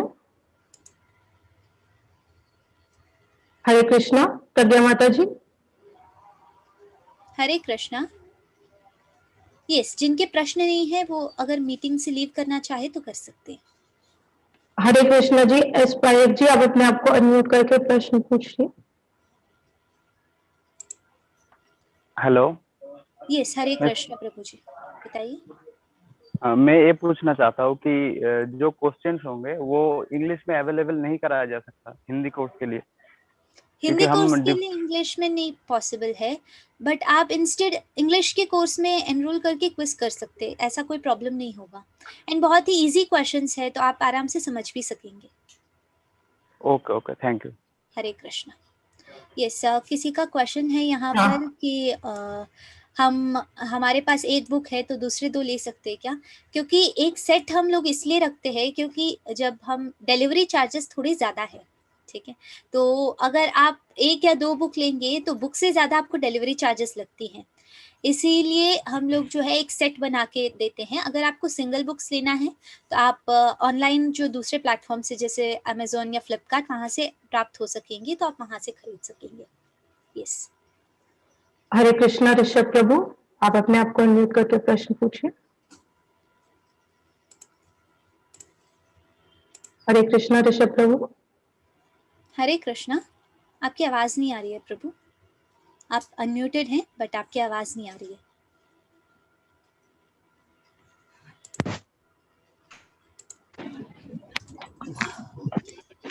जी अभी यस, आ रही है, बताइए। जी ने प्रश्न पूछे हैं उससे मिलता जुलता प्रश्न है। जैसे कोई क्विज पे हम एक दो दिन मिस कर जाते हैं, तो क्या 2-3 डेज की क्विज एक साथ हम आंसर दे सकते हैं? हाँ बिल्कुल, आप दे सकते हैं। आप अगर चाहे तो लास्ट डे बैठ के सारे क्विज भी एक साथ आंसर कर सकते हैं, ऐसा कोई प्रॉब्लम नहीं है। बट ये है कि रोज रोज जैसे पॉसिबल है आपके लिए, आपको ज़्यादा से ज़्यादा 10 मिनट लगेगा उसमें, तो आप आराम से कर सकते हैं, ऐसा कोई इश्यू नहीं होगा। अगर आप मिस कर जाते हैं तो बाद में भी आप कर सकते हैं। समझ गया, मतलब किसी दिन किसी कारण से मिस हो जाता है, हाँ, तो श्योर। 2 दिन का एक साथ या 3 दिन का एक साथ कर सकते हैं। यस, आप आराम से कर सकते हैं। Thank Hare you. कृष्ण। हरे कृष्ण। हरे कृष्णा प्रज्ञा माता जी, अपने आप को अनम्यूट करके प्रश्न पूछिए। हरे कृष्ण, बताइए। तो आपने पहले गीता का जो महिमा बताया था, वो गीता में नहीं है ना? नहीं, वो गीता महात्म्य मैंने बताया था ना, वो श्री शंकराचार्य जो द्वारा वर्णित है। शंकराचार्य का जो वर्णन है वो उसमें, गीता में कहाँ से आएगा आपको? गीता की महिमा जो है दूसरे किसी ने बताई है, गीता में नहीं बताया गया है। और मैम, जो आपने अभी उसका जो बोला था, तो व्हाट्सएप पे उसका लिंक भेजिएगा क्या? बड़ों के ग्रुप में। आप प्रज्ञा मेरे किड्स बैच में से हो ना? आप बच्चों की क्लास में थी ना मेरे? अरे यस, आई कैन अंडरस्टैंड। मेरे बच्चों के पास लिंक कैसा आएंगे, मजे करेंगे अब यहाँ पर। ओके, चलिए, आपको सब कुछ मिल जाएगा। Okay, yes. Hare Krishna. Hare Krishna. Hare Krishna. Hare Krishna Vivo 1814, आप अपने आप को अनम्यूट करके प्रश्न पूछ सकते हैं। हरे कृष्णा Vivo 1814। हेलो, हरे कृष्णा। हरे कृष्णा जी, मेरा ये पहला कोर्स है जी। जी। तो मैं जानना चाह रहा हूँ कि आप जैसे कि बता रही थी कि मैं कुछ श्लोक को छोड़कर बताऊंगी, तो मैं इसको गीता को पूर्ण रूप से समझना चाहता हूँ। आप प्रभु जी, ये सिर्फ एक स्टार्टिंग कोर्स है ताकि आपको पूरी गीता में क्या बताया गया है ये आप जान सके। बेसिकली मतलब क्या ओवरव्यू है। उसके बाद ये 18 डेज के बाद जो है आपका नेक्स्ट स्टार्ट होगा लेवल 2, जहाँ पर आपको और ज़्यादा इसके बारे में बताया जाएगा, और ज़्यादा आप गीता का गहन अध्ययन करेंगे। लेवल 3 में और भी डीपर स्टडी होगी। लेवल 4 में इससे भी ज़्यादा डीप स्टडी होगी, जहाँ आप एक एक तात्पर्य का एक एक लाइन भी अच्छे से पढ़ेंगे। तो ये हमारा स्टेप वाइज स्टडी है ताकि आप पूरे गीता को 4 बार पूरी तरह पढ़ सकेंगे अगर आप कंटिन्यू करते हैं हमारे साथ। तो मुझे ये भी सिखाया जाएगा कि श्लोक कैसे पढ़े हैं, उसका उच्चारण कैसे करें?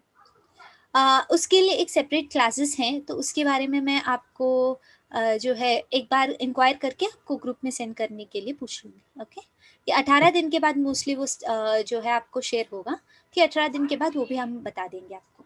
और जो आप बता रही हैं कि 4 जो आपका कोर्स है वो कितने दिनों के अंतराल में स्टार्ट हो जाएगा? चारों, दूसरा, तीसरा और चौथा? एक कोर्स कंप्लीट होने के बाद दूसरा आप स्टार्ट कर पाएंगे। जी, तो बीच में कुछ अंतराल होगा या फिर लगातार? लगातार, बीच में ज्यादा कुछ गैप नहीं होगा। जैसे कि हो सकता हमारे जो लॉन्ग टर्म कोर्सेज होते हैं वो सब, तो बीच में आपको दूसरे वाले कोर्स के साथ जोड़ दिया जाएगा, और बाकी के जो चैप्टर्स आप मिस किए होंगे उसके लिए ओरिएंटेशन क्लास रख के जो है आपको उस लेवल में ले लिया जाएगा वापस। ये प्रोसीजर्स होती है हमारी। जी, दूसरे क्लास के लिए मुझे कुछ करना पड़ेगा या फिर ऑटोमेटिकली हो जाएगा? नहीं, आप इस ग्रुप में रहेंगे, इस ग्रुप से हम आपको आगे ले जाएंगे। ओके ओके, धन्यवाद। हरे कृष्ण। हरे कृष्ण। हरे कृष्णा। तनुज जेटली माता जी, तनुज जेटली जी, आप अपने आप को अनम्यूट करके प्रश्न पूछिए। हरे कृष्णा माता जी। हरे कृष्ण। जो आपने आज क्लासेस ली हैं इसकी रिकॉर्डिंग हमारे को आज मिल जाएगी? हाँ, आपको रिकॉर्डिंग जैसे जूम की रिकॉर्डिंग की लिंक मैं आज के आज दे सकूंगी आपको, बट यूट्यूब का मोस्टली 1 या 2 दिन लग जाएगा मुझे, क्योंकि ये दूसरे चैनल पे हो रहा है, वहां से मुझे अपलोड करना होगा। तो जब तक मुझे 12 घंटे बाद अवेल होगा तो उसके बाद मैं डाउनलोड करके अपलोड करूंगी। बट पीपीटीज तो हम लोग को आज मिल जाएंगे? हाँ, अभी तुरंत आपके क्लास होम कंप्लीट होके 1 या 2 घंटे के अंदर अंदर आपको पीपीटीज मिल जाएंगी। ठीक ठीक, धन्यवाद जी। हरे कृष्ण। हरे कृष्ण। माता जी, एक प्रश्न आया है चैट में, can we do mala before bath? Yes, of course आप कर सकते हैं, ऐसा नहीं है, बट एटलीस्ट इतना ध्यान रखना है कि आप नहाने से पहले कर रहे हैं, एटलीस्ट हाथ पैर धो के, हाथ मुंह धो के आराम से थोड़ा सा फ्रेशन अप होके करें। बट ऐसा नहीं है कि आप नहाने से पहले नहीं कर सकते, बट आप नहाने के बाद करते हैं तो आपको जितनी तंदुरुस्ती महसूस होगी वो दूसरी बात है।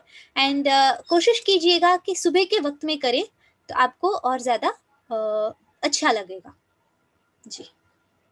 हरे कृष्णा। रोहित कुमार प्रभु जी, आप अपने आप को अनम्यूट करके प्रश्न पूछ सकते हैं। श्री कृष्ण माता जी। हरे कृष्णा प्रभु जी, बताइए। मैम, मैं ये पूछ रहा था कि अभी मैंने आपका 14th बैच है हिंदी भगवत गीता का, देन मैंने 6 बजे का मैंने सिलेक्ट किया था टाइमिंग, मैंने ग्रुप भी ज्वाइन किया, आपकी क्लासेस भी अटेंड की, बहुत बढ़िया थी। बस अब एक छोटी सी क्वेरी है, उसको आप सॉल्व कर दो बस। बताइए। समय के चलते मेरे को लगा कि शायद मैं कुछ दिन बाद कंटिन्यू नहीं कर पाऊंगा, इसलिए मैंने 7 बजे का मैंने दोबारा से सेम डिटेल्स मैंने फिल की, तो कोई दिक्कत तो नहीं है ना? अगर मैं यही चीज शाम को 7 बजे करूँ तो? आराम से आप कर सकते हैं, ऐसा कुछ भी प्रॉब्लम नहीं होगा आपको। आप एक दिन में जितने क्लासेस है सारे क्लासेस भी कर सकते हैं, हमें कोई भी प्रॉब्लम नहीं होगी उससे। ओके जी, बहुत बहुत धन्यवाद। हरे कृष्णा। ओके जी, हरे कृष्णा, थैंक। हरे कृष्णा। अनुज पुष्पेंद्र मिश्रा जी, आप अपने आप को अनम्यूट करके प्रश्न पूछिए। ये मेरे सारे बच्चे मेरे यहाँ क्या कर रहे हैं? तो मैं देखती हूँ ये भी मेरे बच्चों के क्लासेस है। यस अनुज, हरे कृष्णा। हरे कृष्णा मैम। मैम, मेरा प्रश्न था कि जो हम लोग को सर्टिफिकेट मिलेगा उसका लिंक हम लोग को भेजा जाएगा? आपको क्विज करना होता है ना, सर्टिफिकेट के लिए क्विज करेंगे, सर्टिफिकेट मिलेगा। लिंक और भेज दोगे क्या? ग्रुप में आएगा, बट आपके ग्रुप में नहीं आएगा। अभी जो बड़े लोगों के ग्रुप है उसमें आएगा। आपके तो छोटे बच्चों का अलग क्लास है ना, आप ये वाले लिंक पे क्यों जुड़े हैं? लग रहा है सब शेयर हो गया माता जी। नहीं, मेरे भक्ति वृक्ष का भी लिंक सेम है, इसीलिए हाँ, सब आ गए उसमें, सब आ गए यहाँ पर। अच्छा, कोई नहीं, ओके। मैं श्रीदीप प्रभु से आप लोग कांटेक्ट कर लीजिए, वो हेल्प कर देंगे आपकी, ठीक है? हरे कृष्ण। ओके माता जी, और कोई प्रश्न है चैट बॉक्स में? हाँ माता जी, एक क्वेश्चन है कि काव्य आचार्य जी का है कि वैसे टाइम पे हम लोग गीता की क्लास में बैठ सकते हैं क्या? ऑफ कोर्स आप बैठ सकते हैं, आप गीता पढ़ भी सकते, किताब हाथ में लेके आप जपा भी कर सकते हैं। इतना ही है कि आप भगवान के विग्रह को मत छुइए, उनके लिए भोग तैयार नहीं कीजिए। ये कुछ रेस्ट्रिक्शंस है जो भगवान सिर्फ भगवान के लिए ही हम लोगों ने रखा है। जैसे कि आप भगवान को छू नहीं सकते या भगवान को जो है भोग नहीं चढ़ा सकते, बाकी आप कुछ भी कर सकते हैं। यस। मिलिंद कालगोनकर जी, आप अपना प्रश्न पूछ सकते हैं।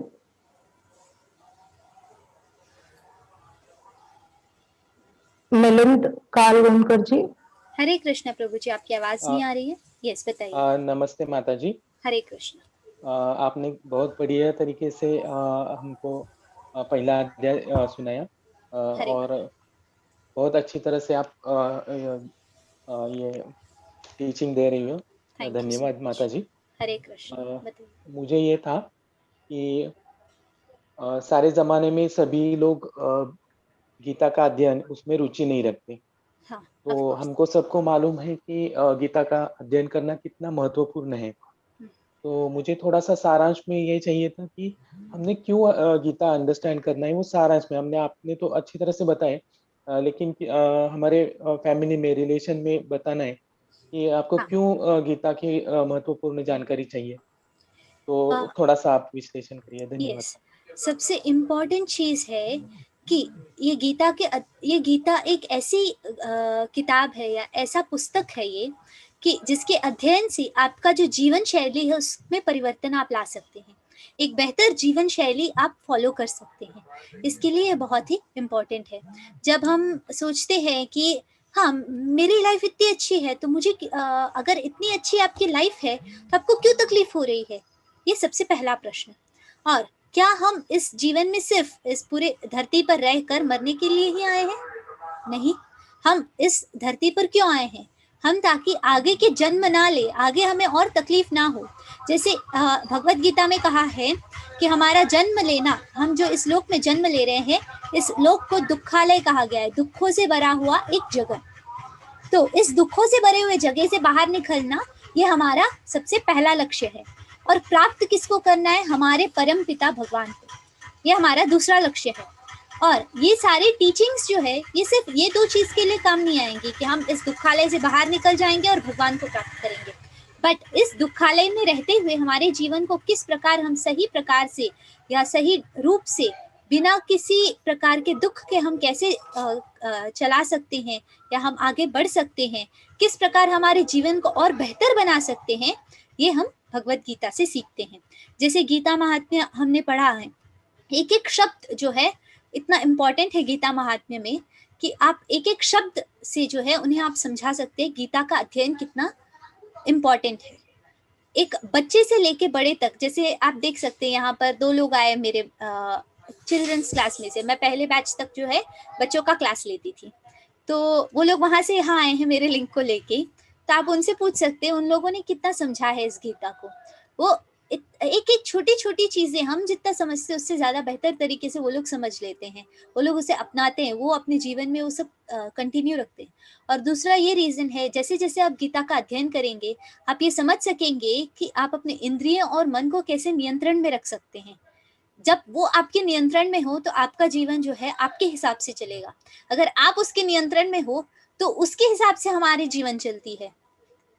कभी हमें कुछ, जैसे सबसे कठिन है जीभ को कंट्रोल करना। हम कोई एक व्रत कर रहे हैं, रसगुल्ले दिख गए, सबसे पहले वो खाने का मन करेगा हमें।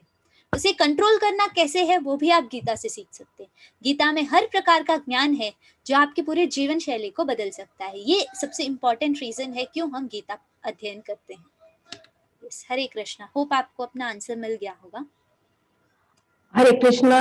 सुखो एसएच प्रभु जी, आप अपने आप को अनम्यूट करके प्रश्न पूछ सकते हैं। हरे कृष्णा। हरे कृष्णा प्रभु जी, बताइए। मैंने चैट बॉक्स में ये प्रश्न पूछा, ये जो माला जप का क्या महत्व है एक, और ये गीता हम जैसे अभी कोर्स हो रहा है तो कोर्स करने से पहले करें या इसके बाद में किया जाए, ये किस समय किया जाए? आप किसी भी समय कर सकते हैं माला जाप। सबसे पहली चीज ये है कि आप किसी भी वक्त माला जाप कर सकते हैं, सुबह से लेकर शाम तक। इतना ही, आप अगर कहीं ट्रैवल कर रहे हैं तब भी आप माला जाप कर सकते हैं। ये माला जाप का एक मेन रीजन है कि जैसे जैसे आप भगवान का नाम लेना सबसे श्रेष्ठ कर्म है, भगवान के प्रति एक कर्म है। ये भी भगवान के प्रति हमारी सेवा है, भगवान का नाम लेना। तो जैसे हम हरे कृष्ण महामंत्र का जाप कर रहे हैं तो इसमें ऐसा एक भी शब्द नहीं है जो भगवान से जुड़ा हुआ नहीं है। हरे भगवान की शक्ति को रिप्रेजेंट करता है, कृष्ण राम ये भगवान के नाम रिप्रेजेंट करते हैं। तो जैसे जैसे आप हरे कृष्ण महामंत्र का जाप करते हैं तो आपका जो ध्यान है वो बिल्कुल केंद्रित हो जाता है, आपका मन नियंत्रण में होता है, आपकी इंद्रियां नियंत्रण में होती है, ताकि आप जो है अपने पूरे क्या बोलते अपने सारे इंद्रियों को कंट्रोल करके अपने बस में लाकर आप अपनी इच्छा से कर्म कर सकते हैं, भगवान की प्रति भक्ति भी कर सकते हैं। ये मेन रीजन है हम क्यों जाप करने के लिए कहते हैं। हरे कृष्ण। धन्यवाद। हरे कृष्ण माता जी। 2 प्रश्न और हैं। एक तो है कि किस एज से बच्चों को गीता की शिक्षा दी जा सकती है? हाँ बता दीजिए माता जी पहले इसका। नहीं आप बता दीजिए, दोनों दूसरा क्वेश्चन भी ले लीजिए। दूसरा क्वेश्चन है कि माय क्वेश्चन इज माला जप का महत्व 108 बार ही क्यों है? माला जप का 108 बार ही नहीं है, ये मैं बता देना चाहती हूँ। हम लोग जो है 16 माला जाप करते हैं। एक माला 108 मणिका की होती है, जैसे कि आप यहाँ देख सकते हैं, मैं माला आपको दिखा सकती हूँ। टोटल 109 मणि होते हैं। इसमें से ये जो सेंटर वाली मणि है ये है ये अलग है, इनमें से ये माला से अलग है, ये श्याम मणि कही जाती है। कई सारे लोग कई नाम से पुकारते हैं। तो इसके अलावा ये जो है ये 108 है टोटल मणि। ये 108 क्यों स्पेसिफिकली हम 108 पे क्यों स्टिक हैं?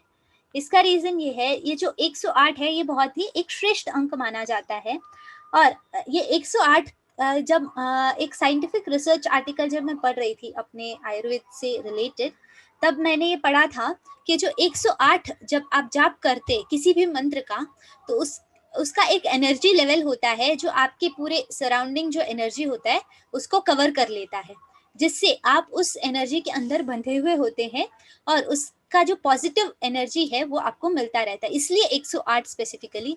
और 16 माला तो समझिए 108 16 बार, तो आप समझ सकते कितना जो है उसका पावर होगा आपके इर्द गिर्द। ये पावर जैसे जैसे आप क्रिएट करते जाएंगे तो वैसे वैसे जो है आपको उसका क्या बोलते, उसका जो एनर्जी आपके लाइफस्टाइल में आता जाएगा, आपके इंद्रियों पर, आपके ऊपर, आपके शरीर पे, आपके स्वास्थ्य पे, हर जगह पर उसका कहीं ना कहीं एक्शन दिखता है। और दूसरा कि किस उम्र से हम शिक्षा देना स्टार्ट कर सकते हैं, तो अभी हम लोग जो बच्चों के किड्स की बैच करते हैं वो 8 से लेके 15 साल के बच्चों के लिए है। तो आप उस वक्त जैसे हम स्पेसिफिकली 8 से 15 साल के बच्चों को अभी प्रेजेंटली शिक्षा दे रहे हैं। उसके अलावा तो कुछ है जो छोटे बच्चे भी आते हैं, 6 साल के बच्चे भी आते हैं। बट कब से शुरुआत करनी चाहिए, तो शुरुआत करने का कोई टाइम नहीं है, आप आराम से स्टार्ट कर सकते हैं। जैसे कि जैसे जैसे जैसे अगर कोई गर्भवती है वो स्त्री पढ़ती है तो उसके गर्भ में जो बच्चा है वो भी इस चीज को सुनता है, तो इस तब भी जो है उसको गीता के ध्यान का थोड़ा थोड़ा जो है इसको समझ में आता रहता है। तो ऐसा कोई वक्त नहीं है, आप सरल तरीके से गीता अपने बच्चों को अभी से, अगर वो 3 साल के 4 साल के, तब भी आप उन्हें समझाने की कोशिश कर सकते हैं। बट ऐसे नहीं है कि वो सब कुछ समझ जाएंगे, बट उनकी जो है उसके प्रति रुचि जैसे जैसे क्रिएट होगी वो समझने की कोशिश करेंगे और समझेंगे भी। हरे कृष्णा। हरे कृष्णा। वीवो 1814 प्रभु आप अनम्यूट कर सकते हैं खुद से।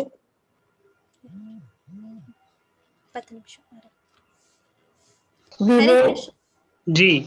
हरे कृष्ण जी जी माता जी, मैं दूसरी बार आया हूँ। हाँ बताइए। मेरा प्रश्न यह था कि माला जाप किस माला से करें मैं? आप किसी भी माला से कर सकते हैं, आप तुलसी की माला यूज कर सकते हैं, आप नीम की माला यूज कर सकते हैं। ऐसी कोई स्पेसिफिक ये नहीं है कि यही माला यूज करनी है। बट तुलसी की माला श्रेष्ठ मानी जाती है, बट नीम की माला भी यूज कर सकते हैं। कुछ लोग रुद्राक्ष की माला भी करते हैं तो वो भी यूज कर सकते हैं। कोई भी प्रकार की माला जो आपको उपलब्ध है उससे कर सकते हैं। जी। और मंत्र उच्चारण के लिए हरे कृष्ण मंत्र का ही करें या फिर किसी दूसरे मंत्र का भी कर सकते हैं? हरे कृष्ण मंत्र हम स्पेसिफिकली प्रेफर करते हैं क्योंकि दूसरे मंत्रों में जो है कई और शब्द होते हैं जो भगवान के नाम नहीं है ना। जैसे कि ओम होता है वो भगवान का नाम नहीं है, और कई सारे दूसरे शब्द होते हैं, नमः एक्सेट्रा। बट ये जो हरे कृष्ण महामंत्र है इसमें कहीं पर भी भगवान के नाम के अलावा और कोई भी चीज नहीं है, तो इससे जो है आपको फल ज्यादा प्राप्त होता है, ये हमारा मानना है। जी, मैं इसके पहले गोकुलनाथ आय नमः का मंत्र का मतलब जाप करता था। आप वो भी कंटिन्यू कर सकते हैं, साथ में इसका एक माला आप शुरू कर सकते हैं। जी, तो एक बात और है, जैसे कि मैं माला जाप करता हूँ अगर कहीं पे बैठ करके, अगर ट्रेवल कर रहा हूँ, कहीं भी जा रहा हूँ, उस टाइम मेरे पास माला नहीं है, तो मैं अपने मन में ही दोहरा सकता हूँ, बोल सकता हूँ? हाँ, आप वो भी कर सकते हैं, या आप अपना माला जो है अपने ट्रैवल के साथ एक छोटी सी जैसे ये तो थोड़ी बड़ी है, बट छोटी माला भी मिलती है आपको जो पतली होती है, आपके पॉकेट में भी आप रख के ट्रैवल कर सकते हैं, तो वैसी माला आप लेके चल सकते हैं अपने साथ। नहीं, मेरा क्वेश्चन ये था कि अगर माला के बिना जैसे मैं ट्रैवल कर रहा हूँ, कर सकते हैं, जैसे कि बाइक द्वारा, साइकिल द्वारा, बस द्वारा, ट्रेन द्वारा, तो अपने मन में बोल सकते हैं? हाँ, ऑफ कोर्स, कभी भी आप बोल सकते हैं। ओके ओके, हरे कृष्ण जी, धन्यवाद। हरे कृष्ण माता जी। अब सारे क्वेश्चंस हम लोगों ने ले लिए हैं। ओके माता जी, बच्चों के बैच के बारे में पूछ रहे हैं कोई? हाँ हाँ। मोहित प्रभु जी, आप जहाँ से रजिस्टर किए होंगे हमारे वेबसाइट से, वहीं से आपको ये भी प्राप्त हो जाएगा। वेबसाइट के लिंक माता जी, वेबसाइट के और रजिस्ट्रेशन लिंक भी सेंड करा दीजिए ना ग्रुप में, ठीक है माता जी। हाँ हाँ। ओके माता जी, कंप्लीट हो गए हैं तो हम एंड करें आज? जी माता जी। वाञ्छकल्पतरुभ्यश्च कृपा सिन्धुभ्य एव च पतितानां पावनेभ्यो वैष्णवेभ्यो नमो नमः। अनंत कोटि वैष्णव वृंद की